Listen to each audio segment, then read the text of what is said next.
ये जो अनिल सर ने हमें बताया उसी का बहुत सिंपल और हिंदी में बनाया हुआ एक मॉड्यूल है, जो कि मैं आप सभी के साथ शेयर करना चाहता हूँ। हालांकि ये रिपीटेशन होगा, बहुत सारी चीजों का रिपीटेशन होगा, पर even if it is the cost of repetition, मुझे लगता है कि ये सभी के लिए शायद जानकारी महत्वपूर्ण होगी।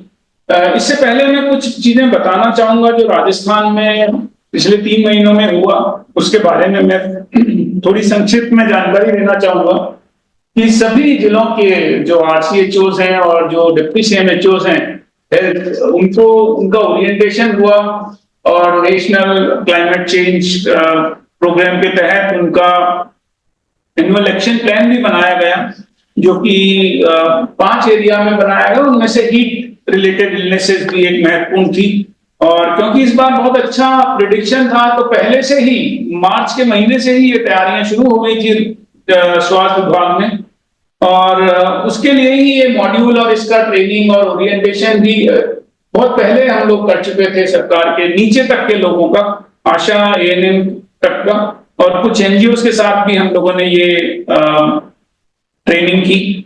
और जैसा कि अभी अनिल जी ने बताया कि जो मेन फैक्टर्स हैं कि एक तो ज्यादा लंबे समय तक अधिक टेम्परेचर रहना, जिसकी कैटेगरी भी उन्होंने बताई, सभी के साथ शेयर की, 45 डिग्री से ज्यादा और 5 डिग्री से ज्यादा का वेरिएशन होना।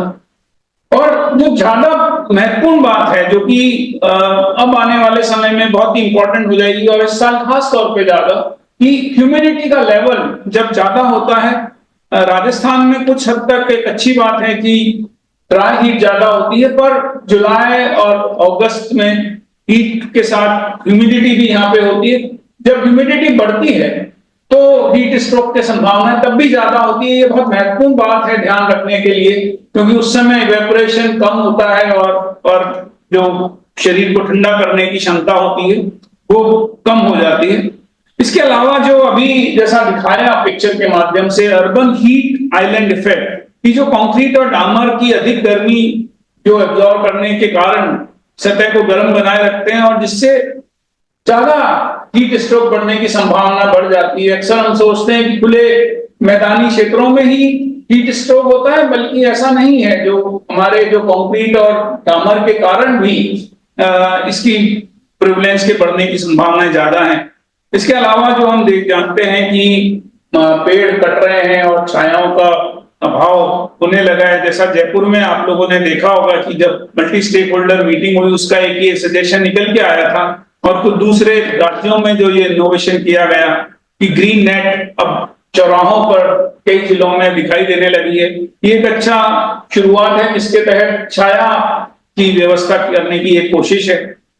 तो वायु प्रदूषण भी एक इम्पोर्टेंट कंट्रीब्यूटर है, जिसके कारण रेस्पिरेटरी इलनेसेस और गर्मी के कारण उसको मैनेज करने की समस्या हो जाती है। इसके अलावा जो बहुत महत्वपूर्ण बात है कि जो पर्सनल फैक्टर्स, खासतौर पर जो छोटे बच्चे हैं, जो बुजुर्ग लोग हैं, उनमें ये वल्नरेबल पॉपुलेशन है, जिनमें कोई बीमारियां हैं, जैसे कोई हृदय रोग का मरीज है या मधुमेह के रोगी हैं, श्वसन रोग, मोटापे से जो ग्रस्त व्यक्ति हैं, उनमें हीट स्ट्रोक होने की संभावना नॉर्मल लोगों से ज्यादा होती है। और अगर कई लोग पानी अगर कम पी रहे हैं और हीट में अगर आप ज्यादा एक्सपोज हैं, तो आपकी किसी की भी प्रिविलेंस संभावना जो है हीट स्ट्रोक या हीट रिलेटेड इलनेस होने की बढ़ जाती है।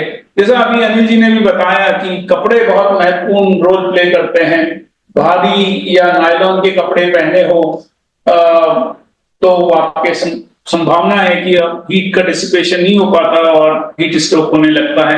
कुछ दवाएं भी हैं जो जिनके कारण हीट स्ट्रोक की संभावना या हीट रिलेटेड इलनेस की संभावनाएं बढ़ जाती हैं। तो इन जोखिमों के लिए हम सबको जागरूक होना जरूरी है। व्यक्तिगत कारण भी और पर्यावरण के जो कारण है, उन सभी के बारे में जानकारी हम ज्यादा से ज्यादातर लोगों तक पहुंचा सकें तो बहुत ही महत्वपूर्ण होगा। और कुछ चीजें जो गर्मी के रिलेटेड जो बीमारियां हैं, मैं उनको संक्षिप्त में पुनः बताना चाहूंगा, और ये बहुत ही सरल भाषा में हमने आप सभी के लिए और फ्रंटलाइन वर्कर्स के लिए बनाया है मॉड्यूल, जिसको हम इस मीटिंग के बाद शेयर भी कर लेंगे आप सभी के साथ। और इस प्रेजेंटेशन के बाद अगर आपके कोई सवाल हो तो हमें खुशी होगी आपके जवाब देने में। सबसे कॉमन जो हम सब छोटे थे गर्मी के जमाने में, घमौरियां हम सब जानते हैं, जो कि छोटी छोटी लाल रंग की दाने हो जाते हैं, जिनमें खुजली होती है। वो अक्सर इसलिए हो जाती है क्योंकि जो छिद्र होते हैं जहां से पसीना निकलता है वो बंद हो जाते हैं और पानी बाहर नहीं निकल पाता, जिसके कारण टेम्परेचर भी नहीं निकल पाता और उनमें कई बार पस भी पड़ जाता है अगर हाइजीन ठीक नहीं हो। तो इसका इलाज यही है कि साबुन से नियमित रूप से उसका स्नान किया जाए और शरीर को संभव हो वहां तक ठंडा रखने की कोशिश की जाए। ये बहुत कॉमन है, बच्चों में बहुत ज्यादा दिखाई देती है और पहले तो बहुत ही कॉमन, जब ये कूलर और एसी का जमाना नहीं था तो बहुत कॉमन गांवों में और शहरों में भी काफी कॉमन दिखाई देती थी, पर अभी भी होती है बच्चों में और बुजुर्गों में भी। इसके बाद जो हीट क्रैम्प्स हैं, गर्मी के कारण ऐंठन, जो कि आमतौर पर पेट और पैरों की मांसपेशियों में एक ऐंठन आती है जिसको हम क्रैम्प्स कहते हैं। ज्यादातर समय में ये अगर कोई एथलीट है या फार्मर है या कोई गर्मी में ज्यादा व्यायाम कर रहा है उन व्यक्तियों में ये होती है। खासतौर पर ये इलेक्ट्रोलाइट इम्बैलेंस के कारण होती है और इसका जो बेहतरीन इलाज है वो ORS और इलेक्ट्रोलाइट युक्त, जैसा अभी बताया पहले भी, कि आप घर में भी बना सकते हैं, जरूरी है बाजार से ही खरीद कर आप खाएं। नमक और जो विभिन्न तरह के पदार्थ पिक्चर के माध्यम से दिखाए भी थे, वो लेते रहने से आप इसको बचाया जा सकता है। और अगर हो जाए तो मरीज को, जो भी व्यक्ति हो, उसको छायादार जगह पर लेकर जाए और ऐंठन वाली मांसपेशियों में खिंचाव दें ताकि आराम मिले और धीमी धीमी मालिश करें और इलेक्ट्रोलाइट युक्त पदार्थों का सेवन कराएं। उससे इसमें आराम आ जाता है और ना आए तो तुरंत चिकित्सक को संपर्क करें। इसके अलावा हीट एग्जॉस्शन की काफी थकावट होने लगती है गर्मी के कारण, जो अभी बताया कि कई बार ऐसा लगता है कि अरे कुछ भी नहीं हुआ, पर हकीकत में वो गर्मी से कई बार ऐसा तकलीफ होने लगती है।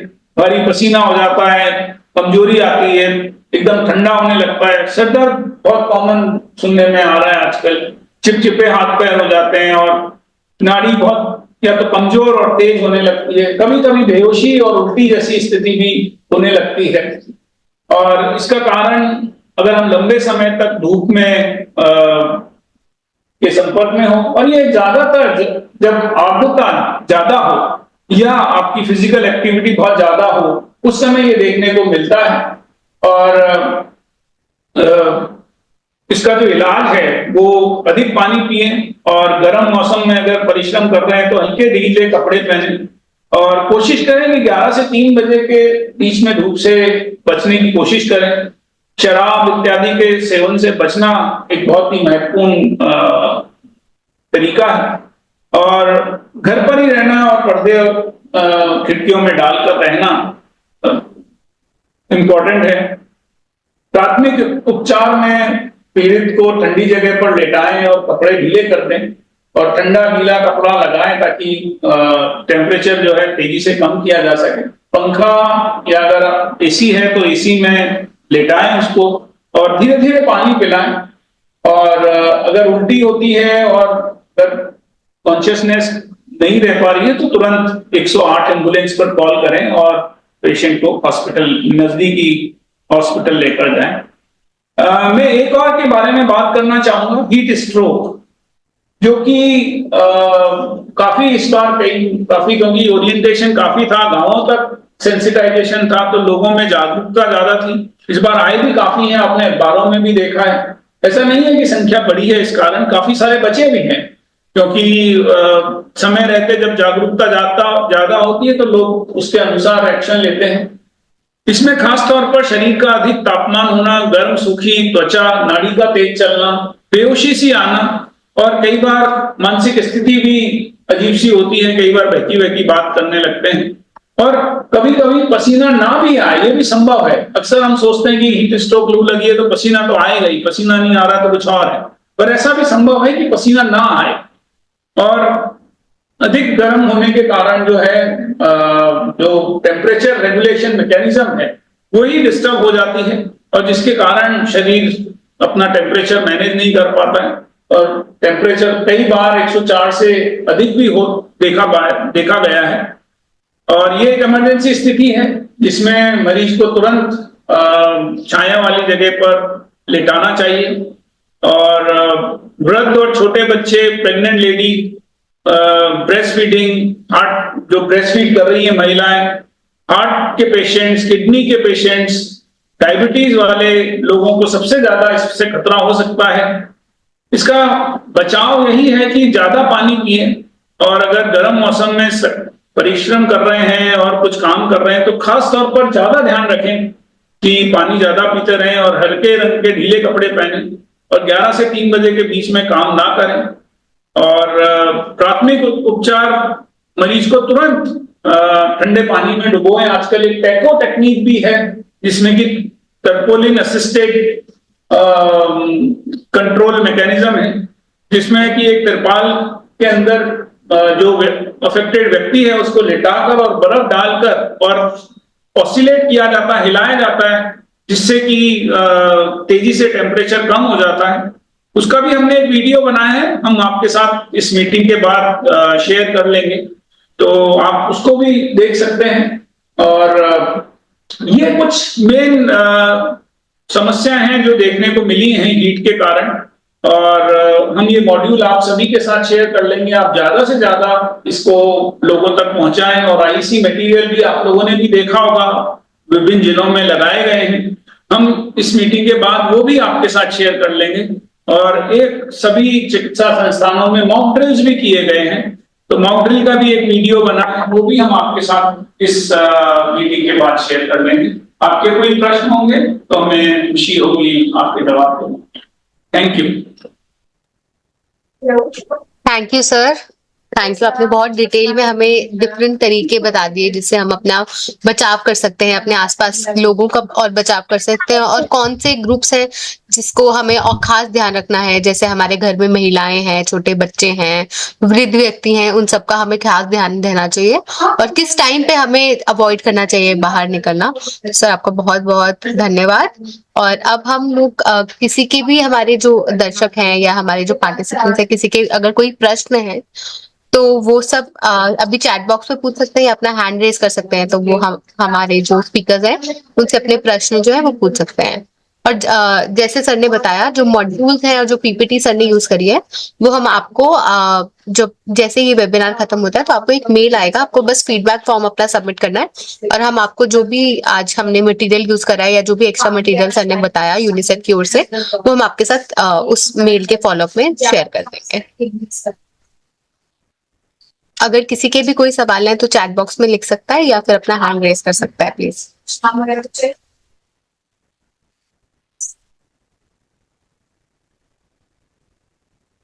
मैम मैं सेशन प्लान भेज देती हूँ आपको, और किसी के भी कोई सवाल है? सर आई थिंक हम लोगों ने आज काफी कुछ जो है वो ऑलरेडी कवर कर लिया है, इसलिए हमारे शायद पार्टिसिपेंट्स के पास कुछ सवाल रह नहीं गए। इन केस अगर किसी का कोई सवाल है जो बाद में आप लोगों को ध्यान आता है तो आप हमें मेल के थ्रू भी अपने सवाल जो है वो पूछ सकते हैं, और हम आपको उसका। जी सर। जी मैं शिवजीराम संघर्ष संस्थान से बोल रहा हूँ, और मैं आपका बहुत धन्यवाद करना चाहता हूँ, विशेष तौर से स्पेयर इंडिया का और यूनिसेफ का। सबसे अच्छी बात तो ये है कि आपने जो आईसी मटेरियल जो तैयार किया वो हिंदी में है, तो वो सब लोगों के अच्छा सा समझ में आया।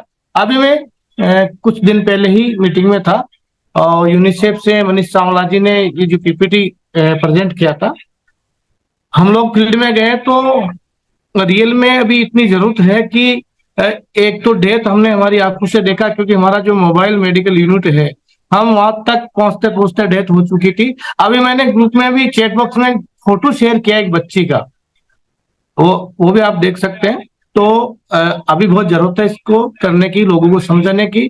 तो आप सभी लोगों का बहुत धन्यवाद है, और विशेष तौर से ये है कि आपने हिंदी में तैयार किया, उसके लिए बहुत अच्छा धन्यवाद। शुक्रिया सर। कॉन्ग्रेचुलेशंस यूनिसेफ जिन्होंने ये आईसी मटेरियल टाइम पे और हिंदी भाषा में तैयार किया है, जो सब लोगों के लिए बहुत ही महत्वपूर्ण होगा I think। और किसी के कोई सवाल हैं अगर हमारे स्पीकर से, तो वो पूछ सकते हैं। नमस्ते मैडम। हेलो जी सर। जी, नमस्ते। मैं दिनेश कुमार यादव बोल रहा हूँ, बक्सर डिस्ट्रिक्ट बिहार से। मेरी संस्था है नव चैरिटेबल सोशल हेल्प फाउंडेशन, और हम बंगाल, बिहार, उत्तर प्रदेश 3 स्टेट में हम काम कर रहे हैं ग्लोबल वार्मिंग के ऊपर, जिसमें इन्वायरमेंटल चेंजेस और एग्रो क्लाइमेटिक चेंजेस और एग्रीकल्चर रीजनरेटिव प्रैक्टिसेस के ऊपर, जिससे रिलेटेड आपका टॉपिक था आज का ये जो सेमिनार था, मीटिंग थी, वो बिल्कुल हमारे से रिलेटेड था। हमारी संस्था जो कर रही है तो बंगाल, बिहार, यूपी है, लगभग 5 डिस्ट्रिक्ट में हम काम कर रहे हैं। नई संस्था है और आपसे इस तरह की सपोर्ट की काफी अपेक्षा रखते हैं, और मैं आशा करता हूं कि फ्यूचर में भी आप हमें इस तरह की गतिविधियों में जोड़ के रखेंगे। मेरा कार्य क्षेत्र पूरा हिंदुस्तान है। अभी मैं शुरू किया हूं मात्र इस साल से, और 2-3 प्रोजेक्ट हमारे छोटे छोटे चल रहे हैं इसी तरह के। तो मैं चाहूंगा कि ये जितने पावर पॉइंट थे, एक बार इस मटेरियल को हम लोगों को मेल्स के थ्रू भेज दिया जाए, ताकि आगे और भी हम लोग कैपेसिटी बिल्डिंग के लिए बेटर रहेगा। Thank you madam. Thank you sir, thank you अपने संस्था के बारे में हमें बताने के लिए। जी जी जी सर, किसी और का कोई सवाल है क्या?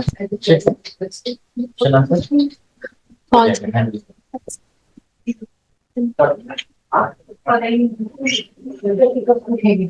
एक हमारे पास सवाल आया है, सरकार कदम क्यों नहीं उठाती बारिश का पानी जमीन में के अंदर इकट्ठा करने का, और जो झील और नहर थी उन्हें दोबारा से चालू करने का, जिसमें कि अपनी कथा हो सके, और जो जमीन में से पानी निकाला जा रहा है उसे काम किया जाए और इस सबको बंद किया जाए। डॉक्टर अनिल, आप कुछ कहना चाहेंगे इसके बारे में? जो हमारा वाटर टेबल वगैरह है उसको डिक्रीज हो रहा है, और कैसे रेन वाटर हार्वेस्टिंग को हमें प्रमोट करना चाहिए, अगर उसके ऊपर आपका कुछ इंसाइट्स है तो।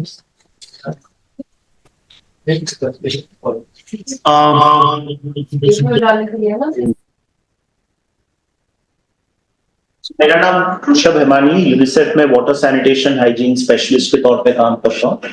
जो नवदीप जी ने यहाँ पे मुद्दा रखा है, हालांकि वो हीट वेव से थोड़ा अलग मुद्दा है, पर वो एक तरीके से जुड़ा भी है। जब हम राजस्थान की बात करें और प्रदेश की बात करें, पानी की व्यवस्था जो है उसके ऊपर काफी काम करने की आवश्यकता है, जिसके ऊपर सरकार के तौर पे यहाँ पे जो नॉन गवर्नमेंट ऑर्गेनाइजेशन जो एनजीओस है, उन्होंने भी इस पे काफी काम किया है। राजस्थान में हमारी एक परंपरा रही है ट्रेडिशनल वाटर हार्वेस्टिंग की, जो कि पानी का जैसे जैसे अपने घर तक आना शुरू हुआ है, वो कहीं ना कहीं उसके ऊपर जो है उसका महत्व या उसके ऊपर जो फोकस है वो थोड़ा कम हुआ है। तो इसको ध्यान में रखते हुए जो हमारा अभी जो फोकस होना चाहिए वो निश्चित रूप से इसके ऊपर पॉलिसी लेवल, प्रोग्राम लेवल और एक फील्ड लेवल पे इसको फिर से एक अवेयरनेस है उसके ऊपर काम करने की आवश्यकता है। ये न सिर्फ हीट वेव या इस समय के दौरान, पर ये एक साल भर चलने वाली एक एक्टिविटी होनी चाहिए। अभी का समय बेहतरीन समय है बारिश से पहले का, जो हम रेन वाटर हार्वेस्टिंग के ऊपर फोकस करें। ये हीट वेव से अलग मुद्दा है, बट फिर भी ये एकदम इम्पोर्टेंट है। Thank you sir.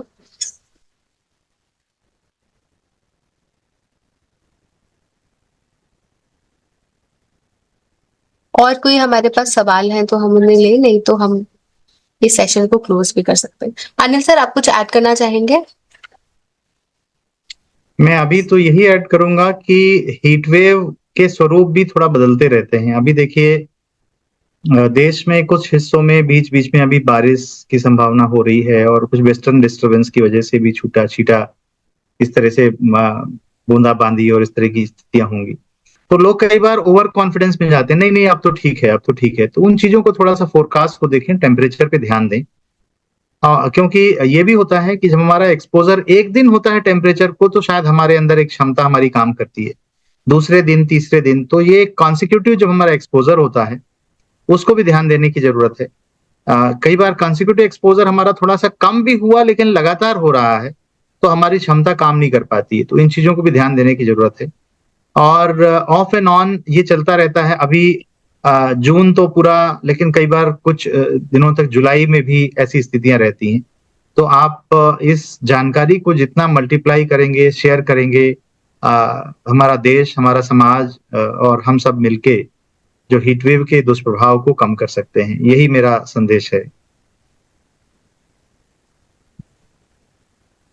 Ji thank you sir. Sir हमारे पास एक और सवाल है। बहुत सारे आरओ प्लांट लगा रखे हैं, ये प्लांट जमीन से पानी निकाल कर मार्केटिंग करते हैं, जैसा कि देखा जाता है 1 लीटर पानी को बनाने के लिए 10 या 20 लीटर पानी जो है वो बर्बाद होता है। इस पर ना कोई सामाजिक स्तर पर नजर डाल रहा है और ना ही सरकार की तरफ से कोई एक्शन है इसके हाँ, ये बड़ा महत्वपूर्ण विषय है और इस पे चर्चा भी हो रही है। कल भी मैं एक चर्चा में हिस्सा था इस बात को लेकर के। तो पहली चीज है व्यक्तिगत जागरूकता की। हम जब घर में भी आरओ प्लांट लगाते हैं तो हम देखते हैं कि उसमें कितना पानी बर्बाद होता है। तो थोड़ी सी अगर हमें आरओ प्लांट लगाना है तो हमें देखना है कि जो भी पानी निकल रहा है उसकी हम पूरी व्यवस्था कैसे कर पाएं कि उस पानी को हम सटीक ढंग से उसको रीयूज करें। कैसे रीयूज करेंगे? दूसरी बात है, आरओ के साथ मैं एक हेल्थ का भी पॉइंट जोड़ना चाहूंगा कि उसमें टर्बिडिटी जब हमारी बहुत कम हो जाती है तो उसमें कैल्शियम भी कम हो जाता है। और भारत में खासकर महिलाओं में हमारी कैल्शियम की डिफिशियंसी काफी पाई जा रही है, बच्चों में पाई जा रही है। तो हम ये जाने कि उसकी टर्बिडिटी हमें कितना एडजस्ट कराना चाहिए। और बिल्कुल पानी को हम उसका वो नहीं करें ताकि टर्बिडिटी एकदम कम हो जाए, और उसमें जितना ज्यादा टर्बिडिटी हम जितना कम से कम टर्बिडिटी करना चाहेंगे पानी उतना ज्यादा बर्बाद होता है। तो वो भी चीजों का ध्यान रखें और ये देखें कि फिल्ट्रेशन के और कौन से तरीके हो सकते हैं हमारे पास। कई बार लोग मॉडर्निज्म के चक्कर में, आधुनिकता के चक्कर में भी कहते हैं नहीं भी हम तो वैसे ही आरओ का ही पानी पिएंगे। थोड़ा सा स्वास्थ्य की स्थितियां होती हैं, लेकिन एक बात समझने की कोशिश करें, है ना। कई बार लोगों का स्वाद हो जाता है कि नहीं मुझे आरओ का ही पानी पसंद आता है, अब उसका स्वाद नहीं पसंद आता मुझे। तो इन चीजों को समझने की कोशिश करें कि क्या वाकई हमें आरओ की जरूरत है या हम उसके दूसरे विकल्प हैं उन पे करें। और साथ ही साथ मेरा जो छोटे छोटे उद्योग हैं जो पानी के और इस सब में काम करते हैं, जो रिसर्च करने वाले भी हैं, उनसे भी निवेदन है कि हम सस्ते तरीके मार्केट में लाएं और सस्ते तरीके लोगों को उसके डिजाइन उपलब्ध कराएं कि लोग घर में अच्छे फिल्ट्रेशन को कर पाएं। और जो हमारे ट्रेडिशनल मेथड्स रहे हैं वाटर फिल्ट्रेशन के, उसको भी करके हम वाटर फिल्ट्रेशन कर सकते हैं। लोग कई बार सोचते हैं अच्छा इतना झंझट कौन करे, आरओ प्लांट ही लगा लेते हैं। तो ये भी बात है, या हम आरओ की वो 20 लीटर की बोतल ही खरीद लेते हैं। तो सिर्फ हम प्लांट के ऊपर नहीं कह सकते, जो प्रोडक्शन है, उत्पादन है और जो उद्योग है वो हमेशा उपभोक्ता से जुड़ा हुआ है। तो और उपभोक्ता का मन तभी बदलेगा जब उसके अंदर जागरूकता आएगी, उसको समझदारी की जरूरत है। तो हम सबका एक साझा प्रयास होना चाहिए कि लोगों को समझाएं कि हमें कैसे बदलना है धीरे धीरे। और एक रात में शायद बदलाव नहीं आए, एक दिन में बदलाव नहीं आए, लेकिन इस बात को धीरे धीरे हम समझने की कोशिश करें तो जो बदलाव आएगा। धन्यवाद।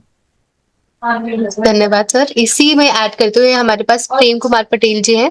उनका एक बहुत अच्छा पॉइंट है कि ये हीट वेव से इतना रिलेटेड नहीं है, लेकिन इन जनरल जलवायु परिवर्तन जो हमारा हो रहा है उसके लिए हमें सरकार की रणनीतियों और योजनाओं का इंतजार करने के बजाय हर एक व्यक्ति को व्यक्तिगत रूप से एक एटलीस्ट प्लांट या ट्री लगाने का संकल्प लेना चाहिए। उससे एक मल्टी लार्जर लेवल पे जो है वो हम कुछ ना कुछ जो है वो चेंज देख पाएंगे।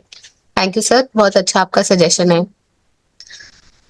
और सर हमारे पास एक और सजेशन है कि हम मटका फिल्टर्स जो है वो भी यूज कर सकते हैं, उससे पानी सेफ भी होगा, कोल्ड भी होगा और एडिशनल कॉस्ट भी नहीं बढ़ेगी।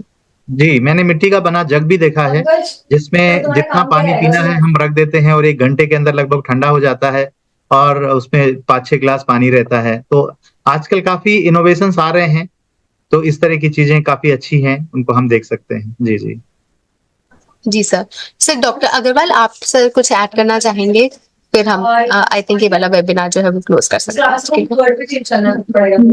करना चाहिए दूरस्थ जगहों से सभी साथीगण जुड़े हैं आज, कि एक तो जो लॉन्ग टर्म इंटरवेंशंस की बात हो रही है वो बहुत अच्छी है, पर अभी जो तुरंत हमें करना है वो जागरूक करना है लोगों को, ताकि हीट वेव से बचाया जा सके, हीट इंजरीज से बचा जा सके।